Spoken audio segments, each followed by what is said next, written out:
നമ്മൾ നിയ്യത്ത് ചെയ്യണം.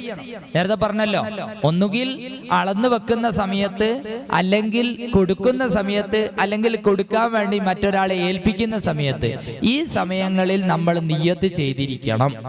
അത് നമ്മൾ പ്രത്യേകം ശ്രദ്ധിക്കേണ്ട കാര്യമാണ്. കൊടുത്തു കഴിഞ്ഞിട്ട് നിയ്യത്ത് ചെയ്താൽ നമ്മുടെ നിയ്യത്താവുകയില്ല, അത് പരിഗണിക്കുകയില്ല.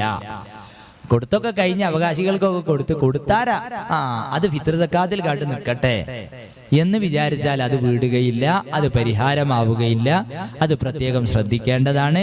അപ്പൊ പെരുന്നാൾ നാളെയാണെങ്കിൽ ഇന്ന് മാസം കണ്ടതിന് ശേഷം ഫിത്ർ സക്കാത്ത് കൊടുക്കുകയാണ് വേണ്ടത്. അതാണ് അതിന്റെ ഉത്തമ രൂപം. അതിന്റെ മുമ്പ് കൊടുത്താൽ അവകാശി, നമ്മൾ കൊടുത്തൊരാൾക്ക് അദ്ദേഹം മരണപ്പെടുകയോ അദ്ദേഹം അവകാശി അല്ലാതാവുകയോ ചെയ്താൽ നമ്മുടെ ഫിത്ർ സക്കാത്ത് വീടുകയില്ല.